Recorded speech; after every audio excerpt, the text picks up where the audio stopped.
আসসালামু আলাইকুম। চলে এসেছি ঈদের একটা ব্লগ নিয়ে। এটা ঈদের দিন খুব ভোরবেলা আমি ঘুম থেকে উঠেই প্রথমে দুধ সেমাই বসিয়ে দিয়েছি, কারণ আমার মনে হয় ঈদ মানে একটু সেমাই না হলে জমে না। আর আমার বাসায় সবাই সেমাইটা অনেক বেশি পছন্দ করে, তাই আমি এখানে বেশ খানিকটা সেমাই বসিয়ে দিয়েছি। এক হাঁড়ি সেমাই বলতে পারেন। আমরা বাসায় মোটামুটি মানুষ মাত্র 4 জন, তারপরেও আমার মনে হয় এতটুকু সেমাই কম হবে, কারণ ঈদের দিন সবাই একটু একটু করে সেমাই খায়। এবারের ঈদটা আমরা শহরে বসেই করেছি, গ্রামের বাড়িতে যাওয়া হয়নি। আমি জীবনে প্রথমবার আমি আমার নিজের বাসায় কোরবানির ঈদ করলাম।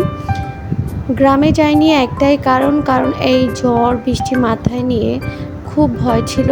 আমরা যেহেতু দক্ষিণাঞ্চলের মানুষ, লঞ্চে করে যেতে হয়, তাই নদীপথ পাড়ি দিয়ে যেতে ইচ্ছে করেনি। তাই এবার আমার নিজের বাসায় ঈদটা করতে পারলাম। আমি খুব ভোরবেলা উঠে এখানে সেমাই বসিয়ে দিয়েছি। এখানে দুধটাকে জাল করে নিচ্ছি, তার মাঝখানে দিয়ে দিচ্ছি পরিমাণ মতো বা মিষ্টি অনুযায়ী চিনি, এরপরে দিয়ে দিয়েছি কিশমিশ, দিয়ে দিয়েছি অনেক রকমের বাদাম। এবার সেমাইটা দিয়ে দিচ্ছি। আমি এখানে 1 কেজি দুধের সাথে একটা সেমাই দিয়ে দিচ্ছি, তারপরেও আমার কেন যেন মনে হয় সেমাইটা বেশি হয়ে যায়।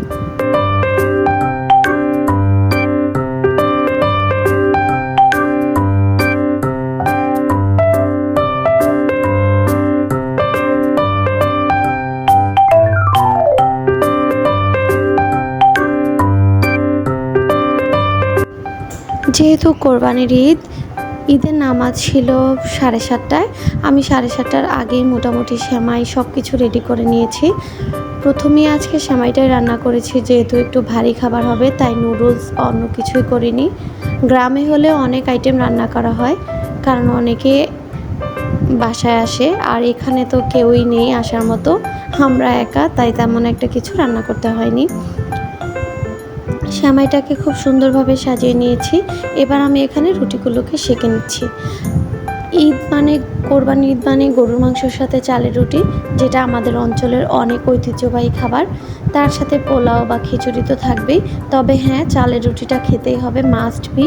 এটা আমাদের অঞ্চলে না খেলেই নয়। আমি জানি না অন্যান্য অঞ্চলে কেমন, অনেকেই বলে গরুর মাংসের সাথে নান বা পরোটা খুব ভালো লাগে, তবে আমার মনে হয় পাতলা পাতলা চালের রুটিটাই বেস্ট।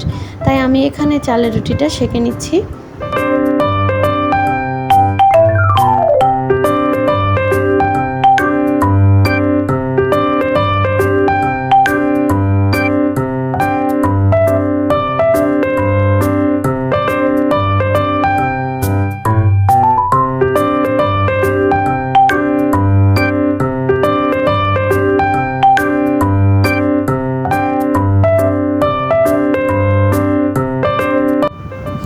চালের রুটি বানানো হয়ে গেলে, সেঁকা হয়ে গেলে, এখানে আমি ঝরঝরে সাদা পোলাও করে নিয়েছি। এখন একটু ঘি দিয়ে দিলাম। দুপুরে আজকে খাওয়া হবে পোলাও আর গরুর মাংস, চালের রুটি, এই তো সেমাই। কোরবানির মাংস আসতে আসতে দেরি বলে আমি আগে থেকেই কেনা মাংসটা রান্না করে ফেলেছি। এখন সকাল সকাল আমার শ্বশুর বাবা নামাজ থেকে, মসজিদ থেকে ফিরেই আমার হাতের বানানো সব আইটেমগুলো খেয়ে নিয়েছে। বাবাকে আমি সার্ভ করে দিচ্ছি। এখানে রয়েছিল সেমাই, গরুর মাংস ভুনা, সালাদ আর চালের রুটি। বাবা প্রথমেই এসেই নামাজ থেকে এসেই সেমাই খেয়েছে, এখন বলল সে চালের রুটি আর গরু মাংস খাবে, পোলাও এখন খাবে না, তাই আমি বাবাকে দিয়ে দিচ্ছি।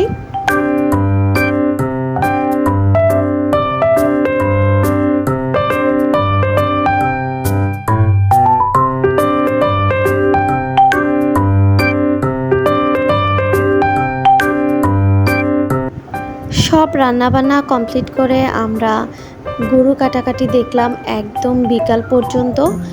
আসলে এভাবেই কেটে গেছে শহরের একটা কোরবানির ঈদ। সকাল সকাল কাজের তেমন প্রেশার না থাকলেও বিকেল দিকে কিন্তু কাজের অনেক প্রেশার থাকে, যেহেতু কোরবানির গরুর মাংসগুলো বাসায় চলে আসে, সেগুলো গোছানো গাছানো, ফ্রিজে তুলে রাখা, আত্মীয় স্বজনকে দেওয়া নিয়ে অনেক বেশি ব্যস্ত থাকতে হয়। সবাই ভালো থাকবেন, সুস্থ থাকবেন। পরবর্তী ভিডিওতে দেখা হবে, সে পর্যন্ত আমার জন্য সবাই দোয়া করবেন। আল্লাহ হাফেজ।